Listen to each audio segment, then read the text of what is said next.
Soul Ministry mempersembahkan seri pengajaran bagaimana Tuhan dapat membantu kita dengan topik berkumpul untuk diberkati. Saya percaya pengajaran ini memberkati kita semua. Tuhan Yesus menyertai. Karena penting ya, kita topik berkumpul itu sebenarnya yang menentukan hidup kita akan menerima apa dari Tuhan. Kalau tadi dikatakan jangan kita berkumpul untuk dihukum, apapun effort atau tenaga usaha kita sia-sia ya, karena yang tadinya kita berharap sesuatu waktu kita masuk ini kejadian pada waktu di Korintus ya. Ya, jadi mereka mau berkumpul untuk melakukan sesuatu hal yang baik, tetapi karena mereka nggak ngerti caranya, yang terjadi di hukum itu adalah kayak firman Tuhan katakan, apa saja yang ada dalam diri kamu, Tuhan akan ambil. Oh, kok jadi kayak hukum Taurat? Kok jadi seperti penghukuman? Bukan. Karena kita punya tendensi, kalau kita nggak ngerti caranya, kita sendiri sebenarnya membuang. Kalau Tuhan katakan, apa saja yang kamu diambil, karena gini, saya masuk ke dalam satu gereja ya, di Bekasi, gereja besar juga. Dulu pecahan dari gereja apa, saya pikir orang tersebut adalah Grace di Bekasi. Saya jauh-jauh pergi ke Bekasi, ke gereja tersebut, lumayan banyak, jemaatnya mungkin berapa, 1.000-2.000 orang, lupa ya. Dan apa yang terjadi pada waktu, lumayan lah, yang penting banyak, kita duduk di belakang. Nah jadi, ya mungkin 1.000 kali, ya kurang lebih 1.000 orang, lupa tapi yang pasti banyak lah. Mungkin saya melihat penglihatan kali ya, double, kasih langsung banyak orangnya. Tapi yang pasti adalah, saya ada expect sesuatu, ini orang ini bagus di dalam grace, saya ingin belajar grace. Tetapi attitude saya salah. Attitude saya saat itu, saya bukan menjadi seorang pendengar firman, tapi menjadi pengkritisi. Apa yang terjadi cuma dengar 20 menit, saya keluar. Dan sampai hari ini pun saya nggak tahu apa yang dia ngomongin. Saya nggak dapat apapun yang seharusnya dapat berkat yang luar biasa. Saya sudah jauh-jauh pergi dari rumah, pergi ke Bekasi dengan semangat yang luar biasa. Tetapi karena attitude saya, karena saya punya tata cara saya yang nggak benar, pada waktu saya masuk ke dalam sana, saya pulang tidak mendapatkan apapun. Sedangkan mungkin orang tersebut khotbahnya bagus sekali, tapi attitude saya saat itu adalah katakan, orang ini grace nggak ya? Orang ini grace nggak ya? Orang ini grace nggak ya? Jadi apa saja kalau misalnya sampai ada perkataan dia yang sedikit menyinggung grace, saya langsung apa yang terjadi, orang ini nggak grace, saya pulang. Akhirnya baru itu berapa tahun yang lalu, ada lebih 5 tahun 6 tahun. Baru hari ini Tuhan ngomong bahwa tapi ujung-ujungnya adalah tetap saya bertobat. Ternyata akhirnya penting dari kita untuk mengerti tata cara untuk menerima berkat tersebut. Jangan sampai kita menerima, maksudnya kita yang seharusnya menerima karena kita nggak mengerti, akhirnya kita tidak mendapatkan apapun, atau dengan kalau kata firman Tuhan kita dihukum. Nah, banyak sekali tata cara seperti ini, bahwa jadi gimana kok kalau kita harus menerima semua? Bukan seperti itu juga. Pergaulan yang buruk akan merusak kebiasaan yang baik. Kalau kita menerima semuanya tanpa ada sortir, kita pun akan dihukum ya. Kita menjadi orang yang bimbang. Nah, bagaimana mengharmoniskan dua hal ini?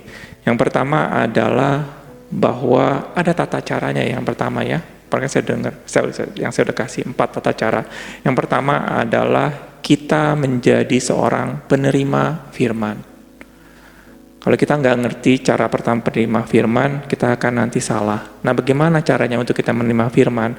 Sebelum kita mendengar firman tersebut, kita mesti tahu dulu orangnya siapa, track recordnya seperti apa. Jangan kita langsung, ikut yuk ke sana. Oh iya, udah ikut ke sana. Jadi kita kayak kutu loncat ya, ke sana kemari mencari firman, dan apa yang terjadi antara semua kita reject, kita tolak, atau semua kita terima. Dua-duanya pun salah. Jadi mungkin saya ada kesaksian sedikit. Saya pernah diajak orang untuk datang ke satu tempat, dan sebelum saya datang, saya ngomong bahwa kira-kira perlu nggak ya saya datang ya? Saya bertanya sama Tuhan, saya nggak ngomong iya atau tidak, enggak. Tuhan, kira-kira saya perlu datang nggak? Kalau saya datang, kira-kira apa ekspektasi saya di sana ya? Orangnya siapa? Jadi mungkin saya perjelas juga. Apa yang saya mau terima? Pengalaman apa? Atau pengetahuan apa? Atau kelebihan apa dari orang ini yang bisa saya ambil nanti? Jadi saya sudah ada namanya kisi-kisi dulu. Bahwa saya datang untuk bertemu dengan seseorang ini dan bisa akan saya dapat. Itu menjadi seorang penerima firman. Jadi jangan cuma datang, kamu kemana? Ke si Anu. Ngapain? Nggak tahu. Saya diajak, ya daripada saya di rumah bengong, mendingan saya ke sana. Apa yang terjadi? Kamu nggak ada ekspektasi dalam firman sebagai penerima firman.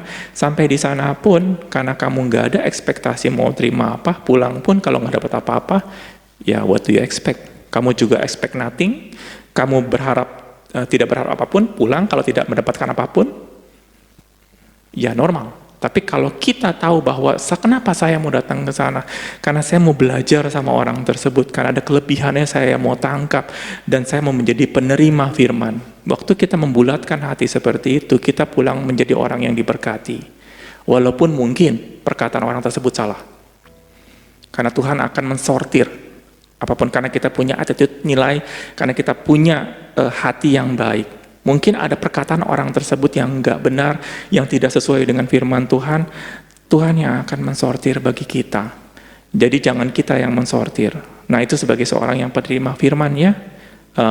Saya udah jelasin kemarin ya soal ini. Yang kedua adalah nanti kalian akan naik step. Kalian nggak bisa menjadi penerima firman terus menerus. Karena sama seperti tanah. Tanah yang disiram, tapi tidak mengalami pertumbuhan. Apa yang terjadi? Tanah tersebut rusak. Perlu ada yang namanya pada waktu tanah itu disiram, pasti ada sesuatu yang tumbuh. Tumbuh itu ada indikatornya. Kita nggak bisa ngomong bahwa, oh saya bertumbuh secara rohani. Saya mengerti soal firman ini. Saya mengalami, saya percaya ada sesuatu yang luar biasa dengan firman ini. Tetapi kita tidak mau naik tingkat.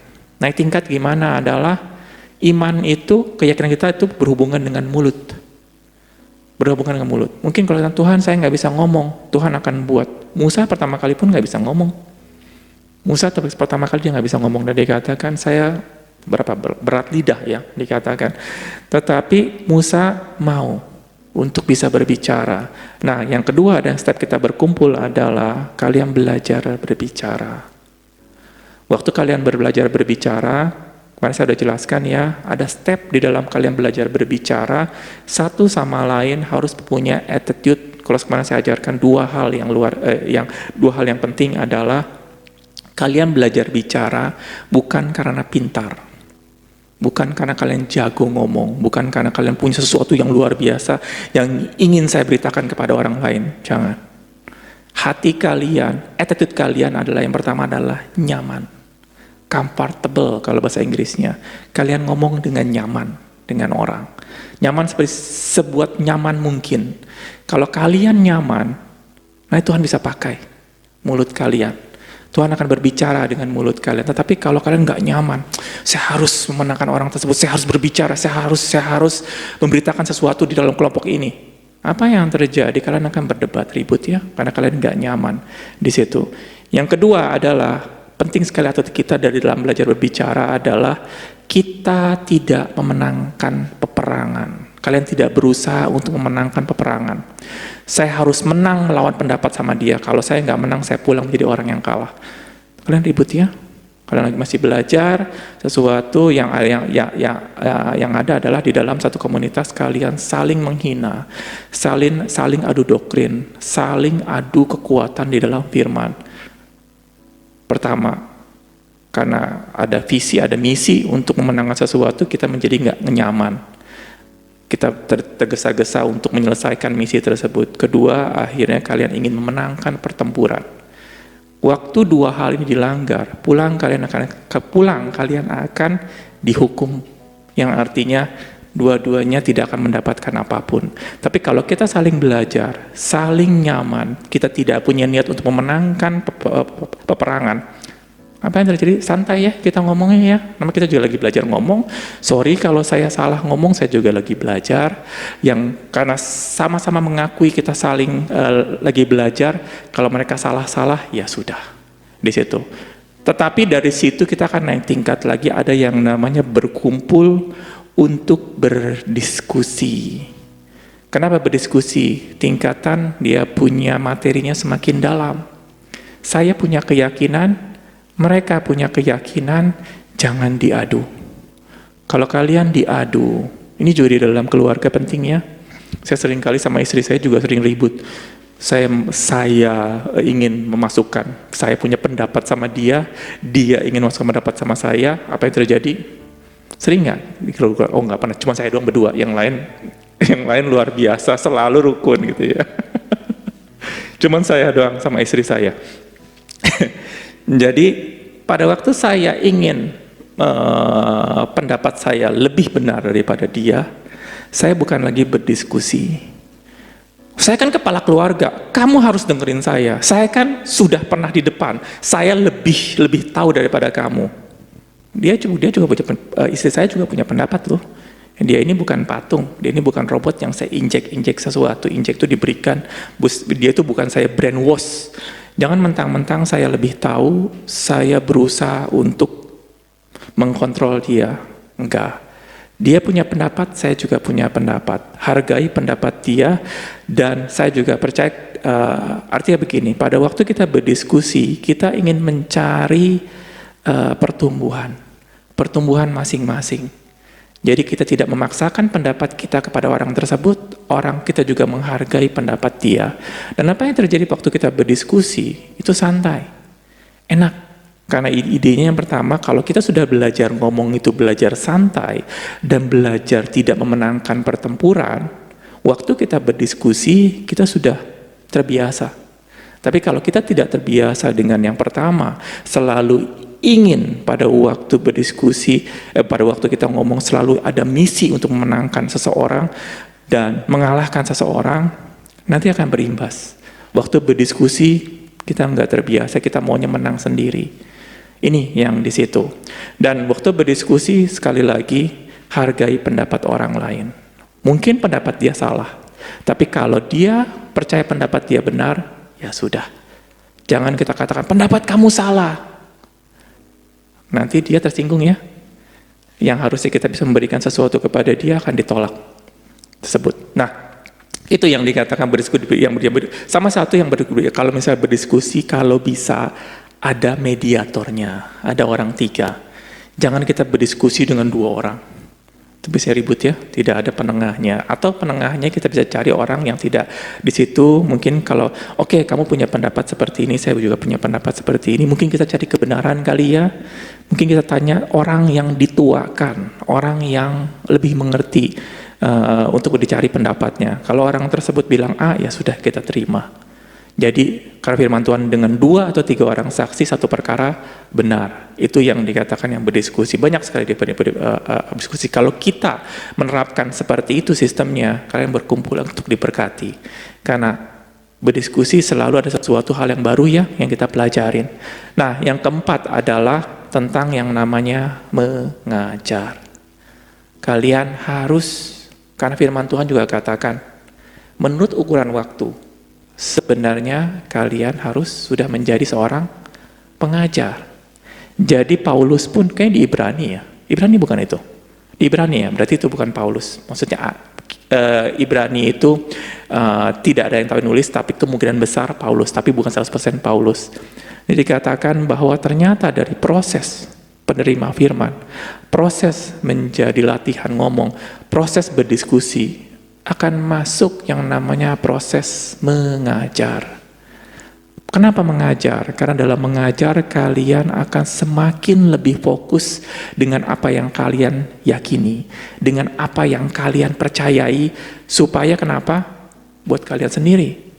Kalau kalian tidak pernah mengajar kepada orang lain, kalian masih nggak yakin dengan apa yang kalian percayai, benar ya?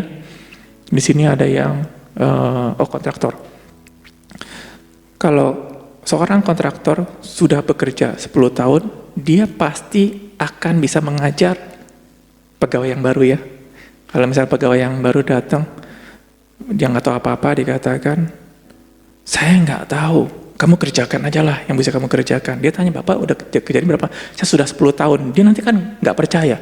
Yang benar Pak, Bapak 10 tahun. Harusnya kalau sudah 10 tahun dia bisa mengajarkan kan? Atau dia tahu apa yang salah-salah di dalam pegawai yang ini. Sama juga di dalam firman Tuhan. Waktu kita berjalan waktunya, sudah dalam proses menerima firman, proses belajar ngomong, proses dalam berdiskusi, dia akan masuk dalam proses mengajar.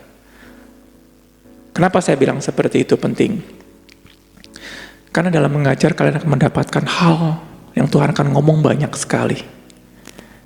Benar-benar banyak sekali yang akan Tuhan ngomong buat diri kamu sendiri. Saya kasih kesaksian sedikit ya. Sebelum saya buka di sini, saya lebih aktif di dalam 101 di meja makan. Saya ngomong.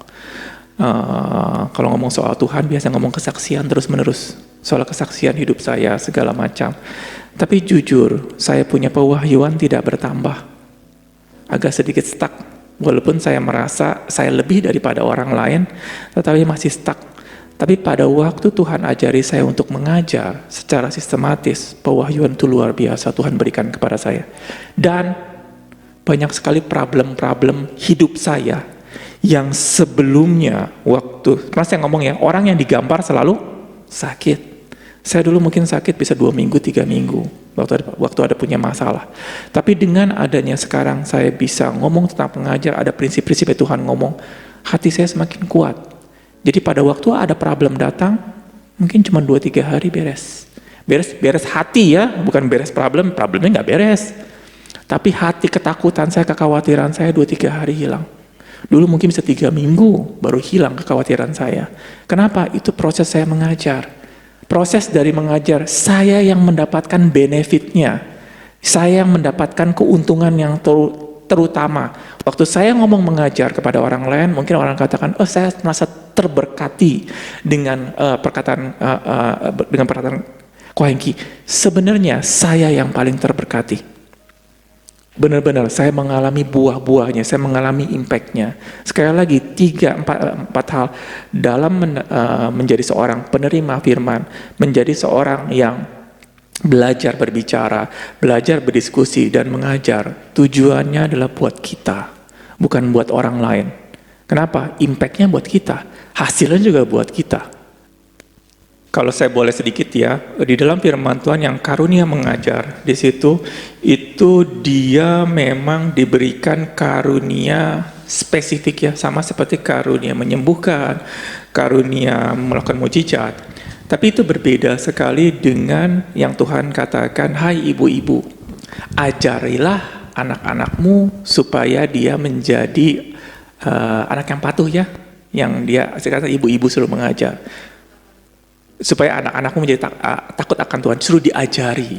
Itu diajari, anak-anak sudah diajari oleh ibunya, jadi ibunya juga mengajar. Jadi ada versi yang mengajar secara umum, semua, tapi ada spesifik talenta yang benar-benar nanti akan menonjol sekali, yang bisa memberkati banyak orang, itu talenta mengajar yang Tuhan berikan. Tetapi setiap orang pasti diberikan kemampuan untuk mengajar. Berarti mengajar itu cuma hanya talenta ya, yes or no. Kalau saya katakan seperti begini bahwa Tuhan katakan mintalah apa saja, termasuk juga talenta ya. Kalau dikatakan mintalah, kalau kita cuma hanya berbentuk cuma materialistik di dunia, kayaknya terlalu sempit. Tuhan katakan mintalah apa saja. Tuhan Yesus juga pernah ngomong seperti ini, bahwa apabila kamu percaya kepadaku, kamu juga akan melakukan pekerjaan-pekerjaan yang lebih besar daripada yang aku kerjakan. Yesus loh. Saya kadang-kadang nggak berani minta seperti itu. Kenapa? Yesus is the best. Pekerjaan dia adalah yang paling top, yang kita tidak mungkin untuk bisa menyamai Yesus dalam pekerjaan. Tapi Yesus sendiri ngomong, apabila kamu percaya kepadaku, kamu juga akan melakukan pekerjaan-pekerjaan aku lakukan, bahkan lebih. Jadi dengan kata lain, bahwa apa saja yang kamu minta, Tuhan akan berikan. Dan salah satunya adalah mengajar. Nah, mungkin menyembuhkan, membuat mujizat segala ada. Tetapi nanti dalam along the way, seperti kayak demi istri saya katakan, nanti ada yang menonjol. Menonjol itu adalah bukan yang lain mati, yang ini naik, enggak. Semuanya naik karunia tersebut, tapi ada yang lebih menonjol lagi karunia tersebut.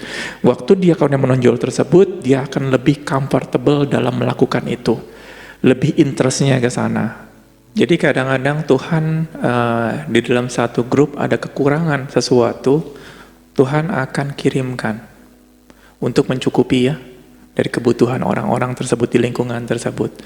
Mungkin karena mungkin kalau cuma hanya ada orangnya cuma ada sedikit, nanti ada yang talenta itu tumpang tindih. Tapi it's okay. Nanti along the way nanti ada yang berjalan ya. Ada orang mempunyai yang jadi tangan, yang akan jadi kaki, semua untuk kebutuhan tubuh Kristus. Oke, mungkin kita sebentar boleh ya. Jadi begini, banyak sekali dalam problem-problem yang kita hadapi, kita nggak munafik ya. Banyak sekali problem-problem yang dihadapi oleh pasangan suami istri. Kita melihat bahwa banyak sekali problem yang kita hadapi di dalam masyarakat ya. Kalau kita katakan bahwa salah satunya adalah perceraian, bahwa ada problem di dunia ini, dan problem ini bukan diperuntukkan oleh dunia saja, tapi problem ini juga terjadi bagi orang-orang Kristen. Atau bisa dikatakan, oh problem ini cuma di jemaat, di pemimpin, leader, atau di gembala tidak akan terjadi. Enggak. Saya banyak sekali mendengar ada gembala-gembala juga mau bercerai. Banyak sekali leader-leader juga mau bercerai. Kalau dikatakan bahwa, loh, mereka kan punya firman, mereka kan belajar firman, kok mereka masih mau bercerai? Ternyata ini ada problem yang luar biasa yang kita lagi mau coba problem tersebut dengan yang namanya counseling pernikahan, lagi mau coba yang namanya kita belajar sesuatu untuk memperkuat, tetapi tidak ada jawaban yang pasti. Kenapa masih terjadi juga perceraian tersebut? Akhirnya bahwa ternyata Tuhan Yesus pernah ngomong, waktu ada seorang Farisi, dia katakan begini, apakah diizinkan untuk bercerai? Apakah seseorang diizinkan untuk bercerai, menceraikan istrinya dengan segala alasan? Mungkin buka ayatnya. Waktu ada seorang Farisi, dia katakan, apa boleh bercerai dengan segala alasan? Karena saat itu perceraian itu begitu luar biasa, saking laki-laki itu menindas wanita, dan wanita itu bisa diceraikan dengan segala banyak alasan. Salah satu alasan yang konyol sekali adalah kalau misalnya istri tersebut bersin di depan suaminya berhak menceraikan istrinya. Luar biasa ya, istrinya bersin haji di depan suaminya mengatakan besok gue ceraiin. Atau misalnya suaminya lagi ngobrol dengan orang lain laki-laki, tiba-tiba istrinya datang nyela, Pak, di belakang ada sesuatu, bisa tolongin nggak? Padahal ada sesuatu di belakang, tapi dia menyela, suaminya lagi ngobrol, istrinya bisa dicerain. Segitu parahnya dia punya tata cara orang menceraikan waktu zaman itu. Yang benar, waktu zaman Tuhan Yesus itu terjadi seperti itu. Makanya ditanya, apakah boleh menceraikan istri dengan segala alasan? Akhirnya Tuhan Yesus ngomong iya atau tidak saat itu. Dia ngomong langsung, in the beginning. Coba kita buka ayatnya. Apakah diperbolehkan orang menceraikan istrinya dengan alasan apa saja? Dia tadi tuh alasan apa? Dengan bersin diceraiin, nyela ngomong diceraiin. Nah, next. Dan dikatakan bahwa tidakkah kamu baca kalau misalnya kalau bahasa Inggrisnya, and he answered and said unto them, have you not read that he which made them at the beginning made them male and female. Kalau bahasa Indonesia ada, tidakkah kamu baca bahwa ia yang menciptakan manusia sejak semulanya atau pada awalnya menjadikan mereka adalah laki-laki dan perempuan? Tuhan Yesus langsung ngomong ke ujung pertama kali Adam dan Hawa. Dia nggak ngomong soal masalah sosial saat itu, masalahnya apa, AIU, Tuhan nggak ngomong. Dia katakan in the beginning. Kamu harus lihat bagaimana Tuhan menciptakan Adam dan Hawa. Nah, ini pernyataan Tuhan Yesus. Kenapa saya mau jelaskan in the beginning? kita mesti ngerti pernikahan kita bukan berdasarkan versi sosial dunia. Oh, kita harus ngomong soal I love you. Sekarang dari model ya, sang suami harus mengatakan kepada istrinya I love you setiap hari. Ada pernah? Pagi-pagi, aku sayang kamu. Gitu ya. Ada nggak sih? Apa? Saya sih nggak pernah seperti itu ya. Saya ngeliat anak-anak muda, anak-anak lagi pacaran, ya orang-orang SMA ngomong sayang, mau kemana sayang? Anak SMA pacaran, jadi kayak pacaran itu mesra banget. Jadi ngomong juga yang tadinya gua lu, ngomongnya aku kamu. Gitu. Ngomongnya selalu sayang.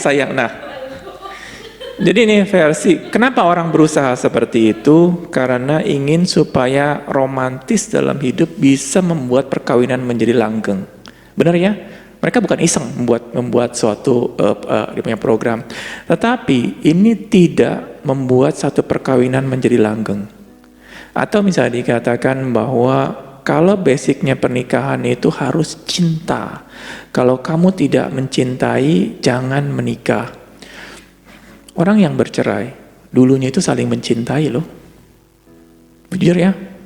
Dulu waktu pas pacaran, cintanya luar biasa. Kalau saya nggak ketemu sama dia, kayaknya hambar sekali hati ini. Tapi mereka juga bisa cerai juga. Nah, akhirnya proses-proses dia punya tata cara yang dunia berikan, tidak memberi jawaban kepada seseorang atau seorang pasangan untuk bisa mempertahankan perkawinan mereka. Tetap mereka bisa cerai. Nah, Tuhan saat itu memberikan satu kisi-kisi atau satu jawaban yang luar biasa. Ini adalah kuncinya. Kalau kalian lihat in the beginning, kalian tidak akan cerai. Kalian tidak akan cerai. Tuhan Yesus katakan seperti itu, in the beginning. Nah, in the beginning seperti apa? Kita harus melihat Adam dan Hawa. Bagaimana Tuhan menciptakan Adam, bagaimana Tuhan menciptakan Hawa. Ini dua orang, bukan dua orang yang brengsek. Saya pernah katakan, gara-gara Adam saya jatuh dalam dosa. Kalau misalnya Adam tidak dalam dosa, saya masih ada di surga sekarang dengan semua tidak perlu berusaha payah. Image-nya Adam itu hancur. Dihancurkan oleh iblis, dan sampai hari ini kebanyakan kita tidak menghargai lagi Adam dan Hawa. Adam dan Hawa dijadikan satu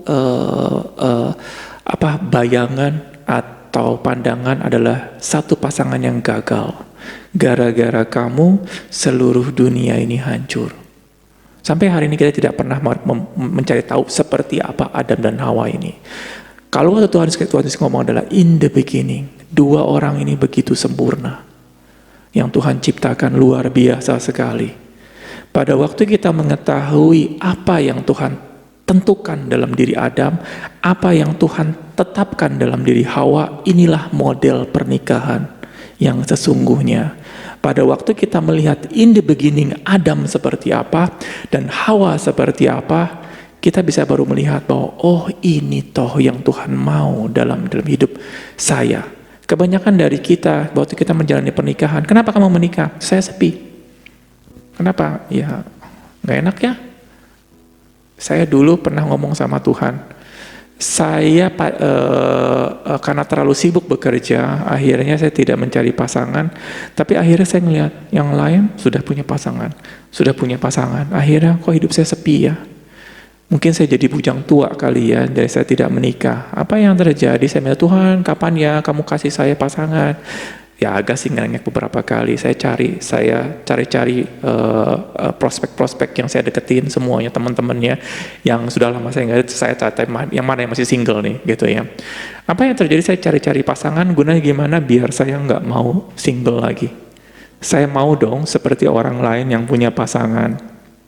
Atau misalnya ada versinya orang dunia, saya belum mau mati karena saya belum kawin. Apa saya doang punya pikiran seperti itu? Saya nggak mau mati karena saya belum kawin. Nah ini, kenapa? Saya nggak mau menjadi orang yang single. Saya nggak mau menjadi orang yang sendiri aja. Saya mau Tuhan juga. Kan kita diciptakan oleh Tuhan. Burung aja punya pasangan. Binatang semua pasangan. Masa saya nggak punya pasangan? Ya masa Tuhan tega banget ngelihat saya sendiri terus menerus. Saya harus minta pasangan. Saya dulu pikir Adam itu seperti itu kepada Tuhan. Setiap hari dia ngerengek. Burung punya pasangan. Semua punya pasangan. Tetapi kenapa saya sendiri? Saya sepi lu Tuhan. Akhirnya Tuhan, ya udahlah. Kalau lu sepi ya sudah dah. Gue ciptakan Hawa. Dulu saya berpikir seperti itu. Ternyata satu enggak seperti itu. Adam di dalam kesendiriannya, di dalam kesinggelannya, itu sungguh luar biasa di hadapan Allah. Dia enggak pernah merasakan namanya lonely. Kadang-kadang kita diciptakan seperti ini sendiri itu enggak baik. Benar ya kita ngomong ya? Bahwa pada waktu kita sendiri itu, kamu sendiri itu enggak baik. Kamu harus cari orang, cari teman. Kalau kamu sendiri nanti gila loh di rumah.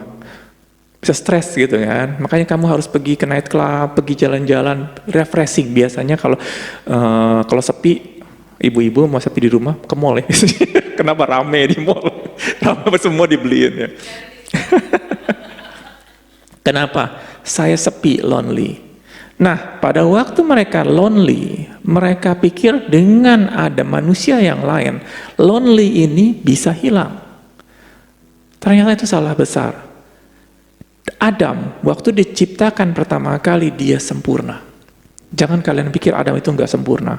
Tuhan dikatakan waktu ciptakan Adam, dia lihat baik. Dari semua ciptaan dia yang begitu baik ya, matahari, binatang semua diciptakan itu baik. Manusia itu yang terbaik. Tidak ada kekurangannya sedikit pun. Luar biasa. Kalau Tuhan ngomong baik, itu baik. Tidak ada kalau ngomong baik, salah gue nih. Enggak. Dikatakan, itu waktu Adam diciptakan belum ada Hawa. Tuhan katakan baik. Ini sempurna. Kenapa? Adam tidak ada lonely. Walaupun dia sendiri. Kenapa tidak ada lonely? Roh dia bersatu dengan Allah. Lonely kalian tidak dapat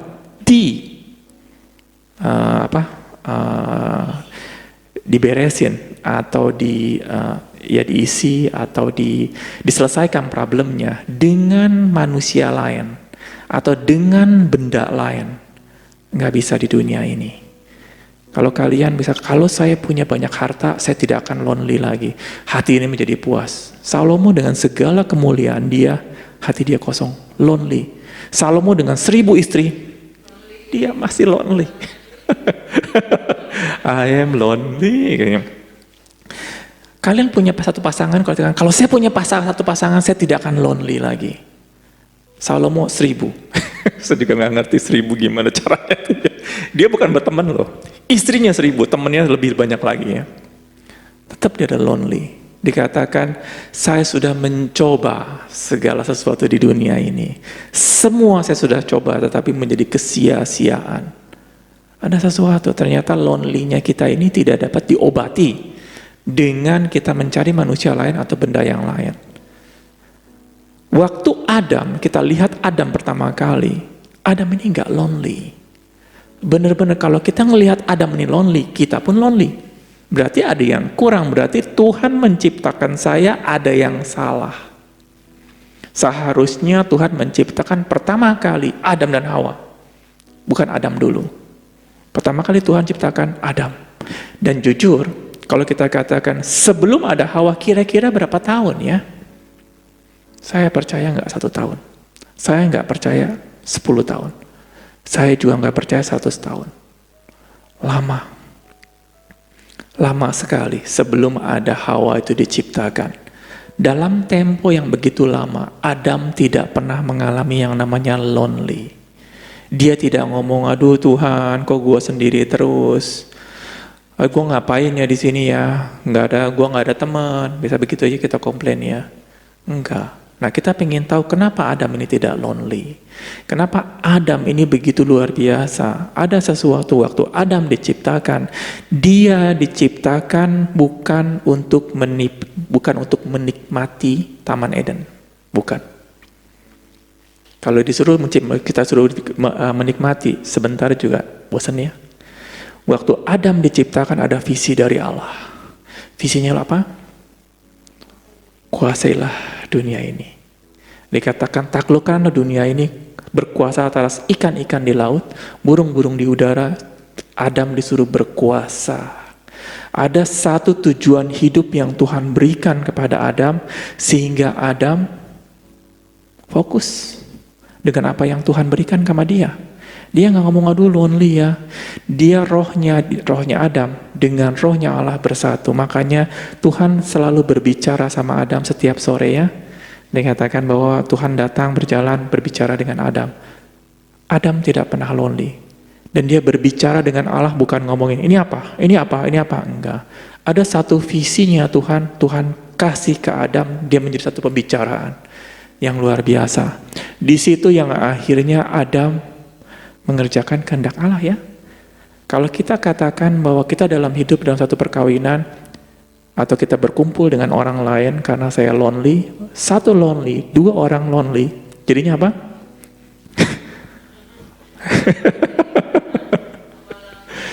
Ribut ya, dua-duanya saling nyedot ya. Saya biasanya kalau ada berteman dengan seseorang, gue udah nggak suka lagi sama lu, kenapa? Hati gue udah nggak ada rasa. Kenapa yang tadi lonely, setelah lonely-nya, setelah akhirnya dia senangnya habis menjadi lonely lagi, dia nggak pernah menyelesaikan. Kenapa orang menjadi lonely? Karena mereka biasanya menyelesaikan kehendak mereka sendiri. Mereka nggak punya sesuatu yang Tuhan taruh dalam hidup mereka nggak punya visi, akhirnya mereka mengerjakan sesuatu hal dengan kekuatan sendiri. Tidak ada kekuatan Allah dalam hidup mereka. Salah satunya adalah Steve Jobs ya. Steve Jobs luar biasa loh. Dia itu pengusaha luar biasa. Sorry ya, saya pakai nama. Dia meninggal umur 50 berapa ya. Dia kalau dalam kekayaan termasuk salah satu orang paling kaya dulu. Mungkin nggak nyampe 1 lah, tapi top 3. Harta dia luar biasa. Tapi waktu menjelang akhir-akhir kehidupan dia, ada satu lonely yang luar biasa. Setiap orang pada waktu menjelang kematian, ada satu ketakutan yang luar biasa. Gua mau kemana ya? Gua mau kemana setelah ini? Karena nggak ada seorang pun yang meninggal bangun lagi kecuali Tuhan Yesus. Tidak ada yang memberitahu mau kemana. Dan apa yang terjadi di sini bahwa pada waktu kita tidak mempunyai Allah, tidak mempunyai kehendak Allah dalam hidup kita, ini tidak bisa terobati ini di sini. Sekali lagi, kenapa saya ngomong ini adalah satu pondasi dalam perkawinan. Di dalam perkawinan kalian harus mengerti ada kehendak Allah. Sama seperti Adam mengerti kehendak Allah. Di dalam kesendirian dia bersama dengan Allah, dia tidak lonely. Dia tidak lonely. Kalau bisa bahasa Inggrisnya ada God is enough. Bisa nggak kita mengatakan God is enough? Hanya Tuhan aja cukup bagi kita. Mungkin kalau saya pun masih belajar ya. Banyak sekali umur kita terbatas ya. Saya juga sering ada ngomong bagaimana kalau saya meninggal duluan, gimana. Ada satu pertanyaan, tapi mumpung kita masih muda, saya masih nggak kepikir. Tetapi ada sesuatu saya mengerjakan ya. Saya belajar. Jangan sampai waktu saatnya tiba, kalian digampar, kalian jatuh di situ. Nah, sekali lagi Adam diciptakan Tuhan sendiri. Adam nggak lonely. Selesaikan masalah lonely kalian dulu di dalam pernikahan.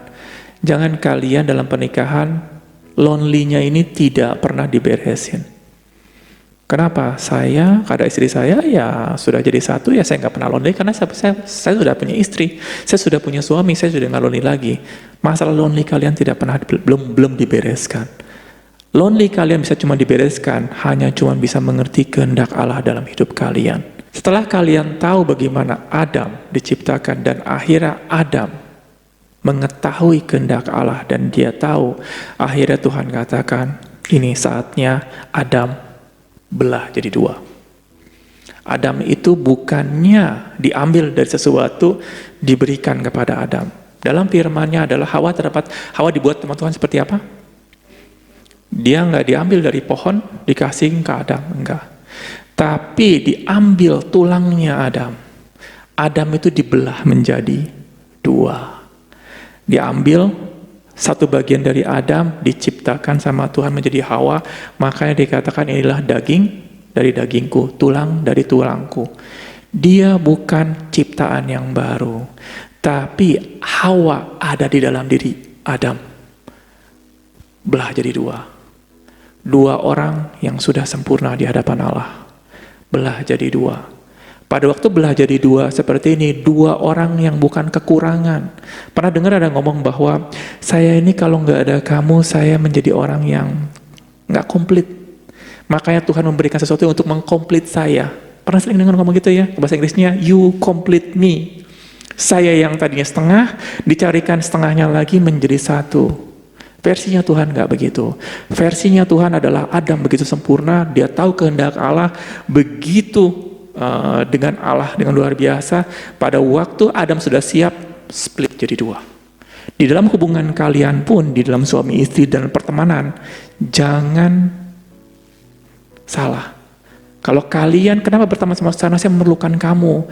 Sama ya, akhirnya saling-saling nyedot, di dalam pertemanan nanti kan hancur. Di dalam pertemanan adalah satu jadi dua. Gimana? Carilah dahulu kerajaan Allah dan kebenarannya. Itu prinsipnya. Setelah itu akan split jadi dua. Split dari dua jadi 4. Itu yang the best di hadapan Tuhan seperti itu. Mereka mengetahui kehendak Allah, sempurna di Allah seperti apa. Kita hidup berdasarkan Allah. Atau bisa dikatakan berdasarkan firman-Nya Allah. Bagaimana kita mendapatkan teman yang baik? Karena firman Tuhan katakan pergaulan yang buruk akan merusak kebiasaan yang baik. Kalian tidak akan dapat. Kenapa tidak akan dapat? Sama seperti kalau kalian ingin mencari gereja yang sempurna, kalian tidak akan dapat. Yang ada adalah kalian harus menjadi sempurna. Dari kalian dulu. Kalian yang berusaha untuk berubah. Kalian berusaha untuk yang menjadi diubahkan oleh Tuhan. Untuk menjadi seperti Yesus dulu. Orang lain nggak penting, kita dulu. Namanya dikatakan kita adalah melayani ya. Berilah maka kamu akan diberi. Apa saja yang kamu mau lakukan, orang lain lakukan, kamu lakukan dulu terhadap orang lain. Seperti itu. Prinsipnya sama di dalam tadi dia punya. Kalau yang sudah ada, yang sudah menikah ya sudah. Jangan kita ceraikan atau gimana suami kita. Tapi belajarlah kita berubah dulu. Jangan kita mengharapkan orang lain berubah. Kalau tidak ada komunitas yang baik, buatlah komunitas sendiri. Kalau memang tidak ada, gitu loh. Mulailah kita katakan bahwa kalau tidak ada orang yang lebih baik, ya sudahlah saya give up. Enggak. Tuhan sudah berikan ya buku yang luar biasa, firman Tuhan. Tinggal dibaca. Mulai dari sana. Kalau dikatakan sekarang zamannya sudah luar biasa ya, dengan adanya YouTube, dengan adanya sosial media, kalian bisa belajar dari orang-orang yang luar biasa. Tidak ada alasan kalian tidak mempunyai source yang bagus. Tidak ada alasan. Tuhan sudah perlihatkan begitu banyak sekali orang-orang sukses, orang-orang yang berhasil, kita bisa belajar dari sana. Nah, intinya adalah jangan kita mencari orang yang sempurna. Tapi jadikan kita dulu sempurna di hadapan Allah. Ada versi sempurna itu begini, bahwa kita ada role model. Jadilah kamu sempurna seperti Bapamu juga di surga sempurna. Tuhan katakan, loh, berarti Tuhan Yesus salah khotbah nih. Disuruh kita jadi sempurna. Kalau tidak bisa jadi sempurna, Tuhan Yesus berharap terlalu banyak dari kita. Enggak. Tuhan memberikan kita role model seperti apa. Saya katakan tadi Adam itu sempurna. Memang sempurna. Di mata Tuhan Adam